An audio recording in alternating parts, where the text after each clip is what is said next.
Hello and welcome to the Amber Stitt Show. I am your host, Amber Stitt, and today we welcome the talented Amy Scruggs. Welcome to the podcast today, Amy. I'm so thrilled to be with you. I've actually been really looking forward to this. We've been planning it a while, and here we are. And I met you through another media webinar. I think it was considered a webinar through shameless plug, Women in Insurance Financial Services. The Phoenix chapter had an amazing webinar and you were our guest and you were teaching everybody about how to get media ready, which is something I love talking about all the time if I can, but I have to sell insurance. So yeah, I'm trying to bridge that cool insurance topic and then media too, right? We make it work.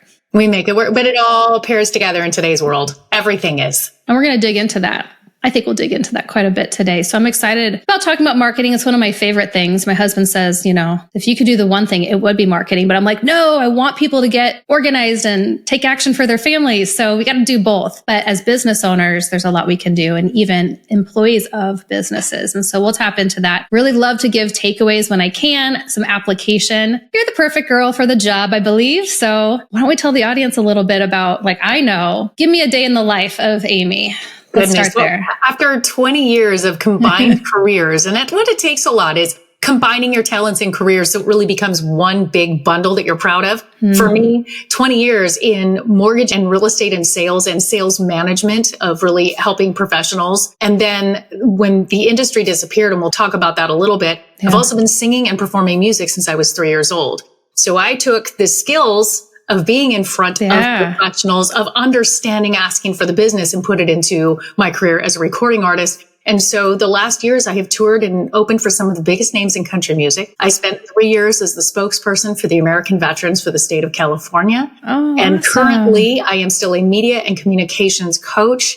I help professionals really become confident in front of camera. That's how we met with the webinar. But I also have new music out on radio. So I am still a recording artist. You didn't tell me that. I'm still a professional. And all the careers came together. And I am an author of a best-selling book, Lights, Camera, Action, again, about coaching. And it all comes together. No matter what we're doing, we have to have that confidence. And I know we'll discuss that today, but that's what I do. I'm also a wife and a mother, 4 of my own kids that are grown. My oldest son toured with me as my lead guitar player. My youngest is now in college, plays 5 instruments. And then I have 2 bonus children as well that are grown. So 6 total. And that keeps us busy. That keeps you busy. I keep pretty busy with 1. And I think I do so good with the 1. Yeah, I have extras if you'd like. I do too back home. I have these other siblings. There's 5 others. And that's where I think I just decided mentally young, I'm having 1 because I was the oldest of a lot of kids. So, okay.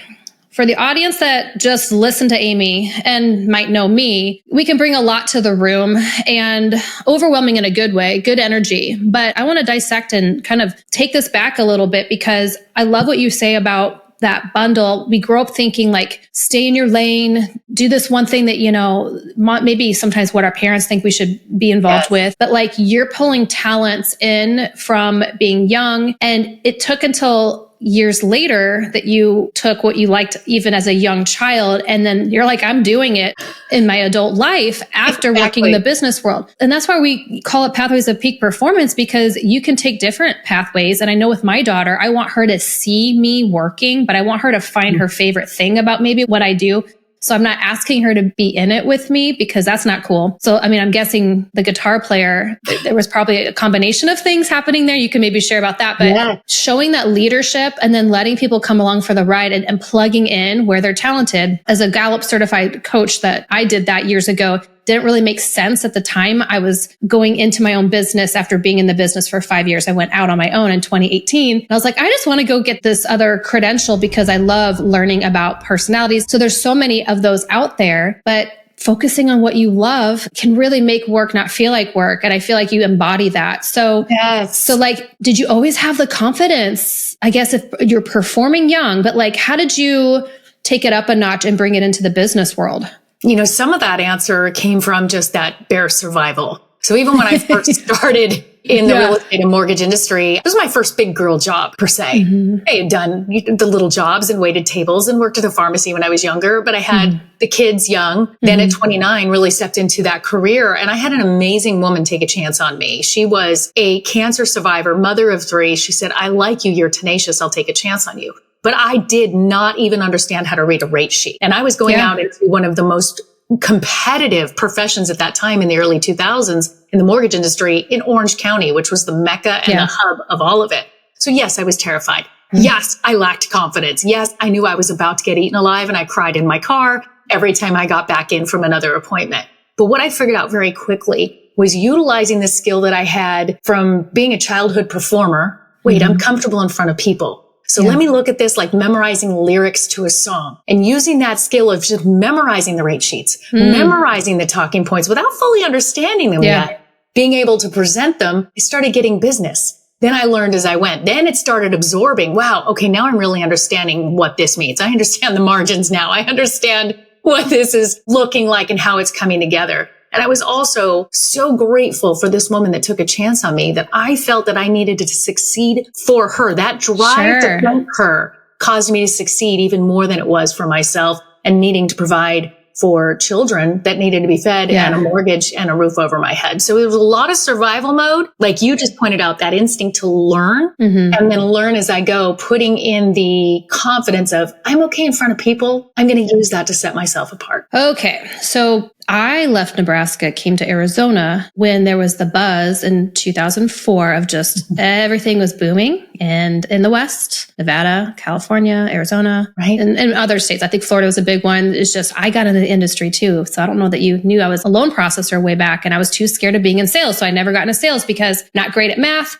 And I'm scared of talking in front of people. So I just gave that up back in my 20s, just said, nope, I can't do it, which is why I advocate for people now to find their own way. But you're mentioning consistency. And so I've had other executive coaches or others that in my community say fear is really coming from something you just don't understand. So understand it. Like if you don't understand the rate sheet, you're still saying, okay, if I can get the numbers straight and get that consistency, you can be more comfortable. And then you're taking that framework and then you dial it into the next thing. If I'm guessing, you gave yourself some grace at the beginning and said, we got to figure this out. So I have to figure this out. Kids or no kids, got to get after it. But the other thing too is our fifth step of the Pathways of Peak Performance is focusing on community. And I just left this WFS National Conference in October with being a moderator for a next generation panel. And I just wrote the article for the group about this, where what I got from the younger people is that, are we really supporting each other? And if you're reflect on that, are you really supporting the person around you that needs to have that voice from you? Like that person was for you. If not, try to bring that out and give that to somebody, because my business partner now, he was the original one. Like, you need to get up there and start talking. And I'm like,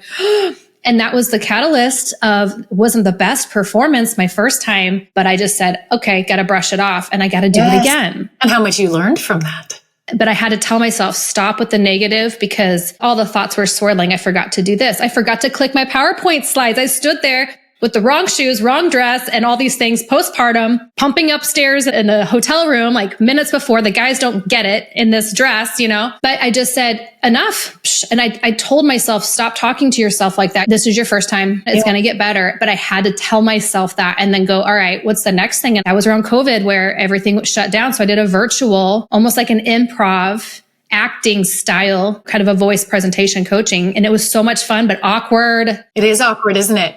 I work with professionals day in and day out. And I always say, this is going to feel awkward. You're going to feel like a cartoon character, but I need you to trust me. This is where we're going to find your voice for real, and one that resonates with your audience. And that makes all the difference. So I like that you obviously figured out professionally, okay, I got a couple things going on here, and you're still doing multiple things to this day. But as you became a subject matter expert, you're like, hey, I've been there. Yes. I've learned these things. So that's a lot of what you do is consulting, and it's probably global now. I'm guessing you could help anyone anywhere. Yes. And so that's become something that brings you joy. So let's talk about that a little bit. Like, how are you helping people? Or is there something that maybe a little teaser that you see people constantly fighting with that maybe people could apply today? Is there any like little teaser thing that if you just fix this little thing, it's a game changer? Well, the number one, if there was something that I say you have to fix immediately if you're going to work with me, it's the filler words. That is okay. Besides like, what's the main filler word that people are doing these days? Yeah, so, like. Right? Have you heard the right? It's like, I'm looking at this aqua cup right in front of me, this mug. You like this aqua cup, right? I'm hearing so many say the rights. or the likes. And Amy, do you feel like if people are saying this, it's almost, I'll start absorbing it too if I'm around people that are doing it and I have to turn it off. I have to cleanse after working with different clients. I will absorb a word, something I'm trying to help them get rid of. The next thing I know, it comes out of me from nowhere and I've not something I've used before. So I have to stop and do my own dialogue practice again to cleanse those words. I think the most overused word right now, and you're going to notice this a lot as you listen to interviews, and especially as a professional interviewer like yourself, is that so many people start everything with absolutely, and then they go into their point. Absolutely, and then go into their point. It's not a necessary transition word. Pause. Take out those filler words, pause and breathe, and start a sentence with a sentence. I've never opened an email that starts with yeah, so, and I've never opened an email that starts with absolutely. Let me share my point. We take so much time typing out a nice message, making sure that we come across professional and eloquent, but we're not putting that into our spoken presentation. So really bringing that cohesiveness there, that you're representing yourself the same way, can create confidence. It creates credibility. Yeah. And it allows your message to resonate more with your audience, whether that's a one-on-one audience or a workshop or a business meeting or a keynote speaking. I mean, that's the thing. You could leave your house, go grab a cup of coffee. Your future client could be standing in that line next to you. I forget who it was that talked about the digitization of your reputation. It is what you bring out into the world every day that you go. You don't always have to be hair, makeup ready on the go all the time, but we talk about AI and technology. Some people are scared, but it's like lean into that. And how do you become more effective? But then make sure that your communication skills are on point, because no one can replace you. Exactly. So that is the main thing we should be working on all the time. And I mean, I've done a big pour in of personal development in some of these groups that I belong with, or more of the insurance planning and just scaling business and growing teams. And I needed that this year. But that's where, I know that you're essential, especially when it comes to media and how you are helping people dial that in. This is the thing we need to be focusing on, because how we interact is huge. And that could just bring so many opportunities. And you just never know. Could you agree with me on this as we're speaking? The audio fillers, but don't text with them either. Because I feel that if it's important enough to bring some awareness to somebody, say a client, try to watch that. And so my go-to for my communications with clients and important messages, whether it's to family, friends, and professionals, is I send a video message. I turn on my camera on my phone. I'm here. Just wanted to ask if it's okay if we move that meeting back 30 minutes. I really appreciate your patience in that. Let me know if that's going to be an issue. I make my message. You can see my face. You can hear my delivery. I click send. I delete it out of my phone. Those video messages really help to make sure that our communications are clear and concise. Yeah. And I know that when you do some of your teaching, you talk about how that's essential, but then how to do that and become more comfortable on camera. And I think it's just one of those things you just have to get used to it. So for me, podcasting, more conversational, those types of conversations are easier for me than say on stage, but I think that they can be all important. And so you have to get comfortable. Now I'm just worrying about my so's. So now Jay, edit out the so. Edit out the so's. Or don't, because it's a blooper. But see, we all need to work on that. We also threw a lot of conferences. I mean, especially before COVID, but now during COVID, there was the webinars. And after, we're all excited to get back out to those in-person conferences in whatever industry we're at, whether we're doing personal development, we're there for our careers, whatever it is. And there'll be multiple speakers in these things. 9 times out of 10, you've got a handful of speakers that are doing a full day conference. We all remember the one that resonated with us. We need to think about that one that you can just see you as a polished enough speaker, comfortable on stage to catch our attention. Now, the truth is, inside that person had the same butterflies before they went out there, because it is the most common fear is public speaking. The difference is those that take the training to say, I'm willing to get past it. I'm willing to understand my talking points and what's going to connect with my audience.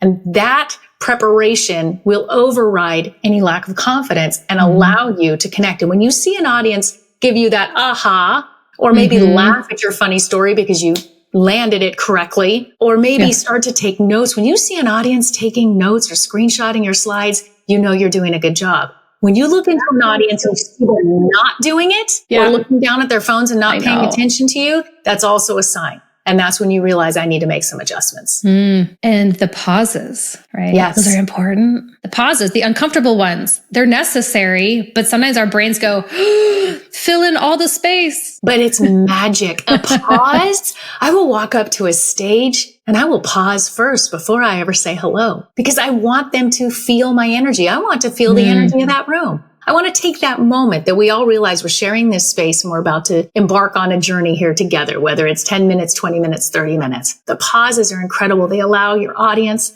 to understand what it is you're sharing, to receive it, to purge it, whatever it is they need to do with it. Giving that space allows so much more mentally, intellectually, and emotionally for your audience. Well, and if it's that important, it needs to soak in too. Yes. Right. So, Amy, let's shift over to talking about family being involved in the business. And the thing is, people talk about it being potentially, it's a family business, or saying, I have family in the business. It's almost giving this respect factor that it's just, oh, they're not just here because I couldn't find somebody else, but just no, they want to be here because they're supposed to be here. Yes. And they're the talented ones for the job. So the guitar player, that's why I just wanted to go back to that, if that's okay, and celebrate writing. And are the stories in your family or through your experiences part of where these lyrics come from? And did the kids always like this part of growing up? Well, there's multiple kids, so there's different methods for each one of those. My son Ryan started playing guitar by ear at 13. And his words for me then was, I will never play for you. Don't even think it. And I was just really starting to go out and tour. This was during that recession time. He said, I won't do it. Don't even think it. Well, I put a band together and he had to come along. I don't think we told everybody this. You literally did this when you shifted. I had to shift. You weren't always performing. I was always performing. Yes, I was performing outside of my mortgage career. So I was doing concerts in the park, performing around Southern California. The kids always had to come with. They hated it, of course. But that's what we did. Never doing this, Mom. The recession hit, and wholesale mortgage, I was a wholesale rep, which means I represented the bank on behalf of the bank to the mortgage broker. I never met the consumer or the actual home buyer or refinancing home buyer. I was only dealing with the mortgage broker. That disappeared. That recession caused that job to completely disappear. So everything I knew that was providing for my family was gone. But I had this talent to perform. I had just gained all this confidence in business over these last years and seen the success of that. And I realized, what if I put these together and come up with a very quick business plan and action plan to start performing full time where it's going to really provide for us? And we did. Within 6 months, I was opening for Clint Black on a national stage in Arizona, at Camp Verde, Arizona, on the 4th of July, because I asked for the business. I used the same confidence, put together a marketing plan, and went and asked for the business. A lot of music artists don't understand they have to run it as a business. I was booking my own PR. I was booking radio station and TV interviews. I was getting features in newspapers to say I was coming into town. So I utilized this business plan to create that visibility and momentum. And that's what allowed us to go out and succeed. And I did. I put a band together first that they were wonderful. And my son, who's now a musician, watching this, finally realized maybe he had made an error in judgment and that he would play for me. So he had to start as a guitar tech. He was a roadie. He was selling shirts. He was packing the truck. He was driving the truck before he joined us by the time he was 18. And so that made the difference, but he earned it. He wanted it, and it came together so that he was able to do that for me. Now, the songs, a lot of the songs we do are written for us by great writers in Nashville, but Ryan wrote a few songs for us that were really for the heart of the veterans and the work we did with the veterans and some of his experiences. He's a great writer, but he only chooses certain songs that I actually get to perform and record. And it's an honor that he allows me to. I never assume that what he writes is for me. I ask permission to be able to sing some of his songs. And that's worked out well. There's a respect element there for us when we work together, that we respect. It's not mom and son. It's work together, and the mom and son issues are off the stage. That's amazing. Well, thank you so much for sharing about how that even works. And I think for me, when I mentioned the next generation panel that I was on, we focus on next generation, wanting to bring younger talent into whatever industries that we're in and lean into where they've come from, because they've came from a different place with their generation where we can almost be annoyed with them on technology, get off your phone. But there's this element of creation, and they're not going to wait for things to happen. And so there's that dynamic element from the younger generation. I think that they have seen what we have experienced over the last few generations, and they don't want that. They want more for the world or the economy and so on. So I'm excited for that. But I'm also excited about anyone's next generation, any age, because what I'm seeing, and I know that as you work with leadership and consulting, there's this period of time where, like, you had that time back in 2007, correct? Yeah. And 2008. Yes. Then we have this COVID situation where people might be retiring early, or let's just call it straight retirement. People might be shifting into a different world for themselves and they don't really know where they're going to land, or they've been pre-programmed to think that retirement's this thing and then they're just going to relax and enjoy life, but we're going to live for a long time. So, how do we balance all of that? We do. So before we wrap up today, I want to talk about bundling those talents and how to really initiate that and trust yourself that just because it doesn't make sense right now doesn't mean you shouldn't consider it to be a real thing for you. Yes. So let's wrap up with that today. Yes. And I love that you tapped into the retirees, because I do speaking in front of a lot of retirees. And what's wonderful is so many of them are motivated to be out there doing their outreach and nonprofit work. So they're retired, but they're in the community trying to make a difference. And so these skills are just as important, because if you're raising funds for an organization, or you're the voice for an organization, you're volunteering, maybe having comfort being in front of media or comfort speaking about it is still just as important as when they were in their careers. And having some of these skills. And I love that you brought up the youth, because what I share a lot is allowing those youth to help those retirees. Say, I will help you put this on social media. I will help run this for you and get community service points, or what they need for their college apps. If they start working together, these students are getting valuable time with seasoned professionals. And at the same time, those retirees and senior seasoned professionals are able to utilize bringing the youth into that world of service, into the world of young professionals, with something that they can be proud of that they're doing. And it's a great connect if we stop putting that divide in there of, oh, these are boomers versus our Gen Zers, and come together and say, we each have skills that we need from each other. And I've seen it happen, and that combination is magical. Yeah, there's wisdom. Each one. Even though the Xers, millennials are like, I don't want to be over here. It's kind of a joke, but really respecting all pieces of it. And from what I've heard or learned is that the Zs are almost having this boomer mindset about money. So I'm very excited. Yes. Some people think I might be a little bit too positive about it. But again, when I say they're not waiting for classroom, they're not waiting to create a solution, because as you know, you're creating opportunity with solutions that you can provide. You've done that, Amy, multiple times. They're going to do that. They don't know any better. Right. I think they're just going to go out there and do it. So I think also with the older demographic, my grandmother being 92, she's very much participates in all her grandchildren's lives, and she's very much involved in their businesses and so on. I think that's part of her being so stimulated mentally, is staying involved. Yes. And that's why she's just still doing her thing and happy, and thinks she's got another decade to go. She says she's in the middle of a remodel, kind of taking a while, but I can't imagine it would turn that fast with hers, but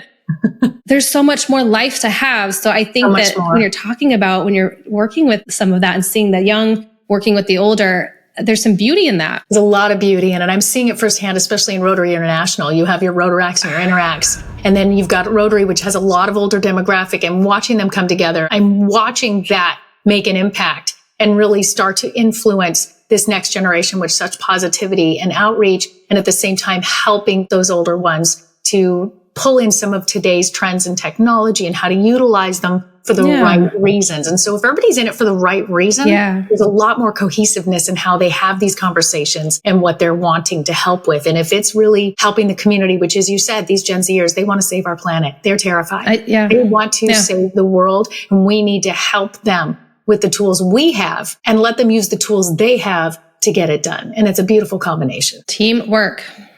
You always inspire me. So how should we get people to find you? If you Google Amy Scruggs, I promise you cannot miss it. You will find me on all socials. If you Google, you cannot miss me. Thankfully, it's a unique name, and you'll see my music out there, my speaking, everything. And it's really, really exciting to see how it all came together. I'm able to now do a keynote presentation, comfortable in front of an audience, with the experience I have in business and performing. And then I can end it at the piano with a performance to my audience. So I'm able to take all of those things, impacting outreach and professionalism, and yet still be an entertainer. And that's the bundle.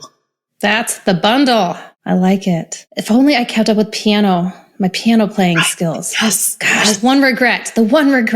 But I probably could figure it out. I hated the piano lessons as a kid, and now look what I'm able to do with it. Yeah. And and again, you don't have to have all the answers. And that's really what I want my daughter to also know too. And just for the younger people, that come out of high school, go to college, and you're supposed to know everything. The most successful, I'm telling you, could be like 30 to 50 years old before they find that. And it's not to be discouraging. There's a lot of fun along the way, and there could be a lot of money to be made in different regards, but it's okay not to have the absolute answer yet. It can layer itself with time. It's okay to figure it out. My youngest is in her second year of college, and we have this conversation every day. It's okay to figure it out. It's okay to have do-overs. It's okay to change your mind. I've had 5 different lives in the last 15 years.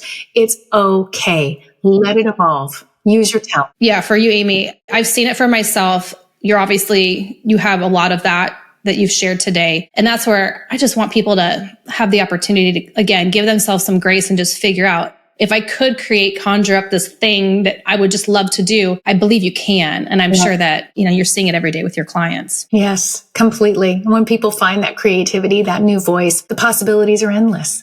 Yeah. Finding the voice, being confident to find the voice and know your message can allow that creativity and allow those new opportunities. Well, I think that's a beautiful place to end today. And we'll link up how to find you. But like you said, I can Google you and find you anywhere. But we'll give people the links to find you, and look forward to hearing new music. And it'll be a great 24, it sounds like. Yes. So, more to come. Awesome. Well, thanks. Yes, more to come. Thanks, Amy. Thanks so much.